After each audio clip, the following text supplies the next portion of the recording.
রয়েছেন ইতিমধ্যে ব্যারাকপুর লোকসভা কেন্দ্রের প্রাক্তন সাংসদ অর্জুন সিংহ মহাশয়, যার বিষয়ে বলার মতো শব্দ। টুর্নামেন্টটা করা হচ্ছে, এখানকার সমস্ত লোকাল যারা খেলোয়াড়রা আছে তারা অনেক দিন থেকে ভাবছিল যে এখানে একটা ফুটবল টুর্নামেন্ট হোক। আমরা বললাম করো। তো প্রথম ওরা ঝঙ্কার মাঠে গেল, ঝঙ্কার মাঠে পুরো মাটি ফেলে দিয়েছে, কী হবে জানা যাচ্ছে না।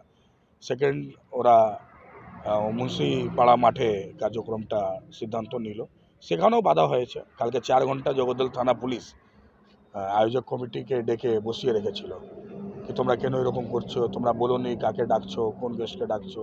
যেগুলো ওরা পারমিশন নিয়েছে, ওভারগেটের থেকে নিয়ে মাঠে কার্যক্রম থেকে নিয়ে লাইটের পারমিশন সব করেছে, তারপরে কিন্তু 4 ঘন্টা বসিয়ে রাখা হলো। তো এইরকম পরিস্থিতি আমাদের অঞ্চলে আছে যে আপনি খেলাধুলাও করতে পারবেন না, খেলাধুলা করাতে পারবেন না, সামাজিক কাজ করতে পারবেন না, প্রত্যেক দিক থেকে বাধা। ব্যারাকপুর লোকসভা কেন্দ্রের প্রাক্তন সাংসদ মাননীয় শ্রী অর্জুন সিংহ মহাশয়, একবার জোরে করতালি হয়ে যাক। এবং উপস্থিতি দিয়েছেন, তার জন্য আন্তরিক কম রয়েছে, তার জনপ্রিয়তা এবং তার আন্তরিক ভালোবাসা। তিনি তার উপস্থিতি শিবুদাকে আমি মাননীয় শ্রী জ্যোতি ফাউন্ডেশন। সামাজিক কাজ করতে পারবেন না, প্রত্যেক দিক থেকে বাধা দেওয়া হচ্ছে, কিন্তু আমরা প্রচেষ্টা চালিয়ে যাচ্ছি যে প্রত্যেক রকমের সামাজিক কার্যক্রম হোক, বিশেষ করে শিক্ষার স্বাস্থ্য দিক থেকে কাজ করাটা সবথেকে বেশি দরকার। শিক্ষা হচ্ছে মানুষকে এগিয়ে নিয়ে যাওয়ার জন্য প্রধান অস্ত্র, তার সাথে সাথে স্বাস্থ্য, নিজের জীবনটাকে ঠিক রাখার জন্য, জীবনটাকে বাঁচিয়ে রাখার জন্য, সুস্থ রাখার জন্য খেলাধুলা দরকার। তো তাই জন্য খেলাধুলার দিক থেকে আমরা সাপোর্ট করছি।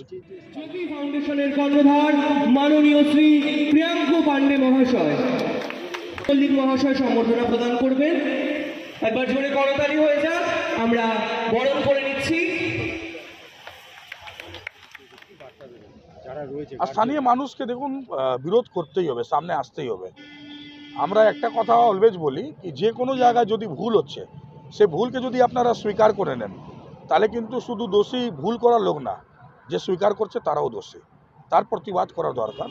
সামনে সাধারণ মানুষ আসুক, আমরা নিশ্চয়ই তার সাথে থাকার চেষ্টা করব।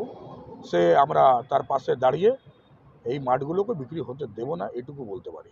26-এ কি মাঠগুলো ফিরিয়ে আনতে পারবেন? অনেক লোক তো ইনভেস্ট করছে। 26-এ সরকার আসুক, ভারতীয় জনতা পার্টি সরকার আসলে যারা যারা ইনভেস্ট করে মাঠকে বিক্রি করার প্ল্যান করছে, তারা কিন্তু একবারে বলছি ও টাকাও থাকবে না, সম্মানও থাকবে না, সব একবারে শেষ হবে।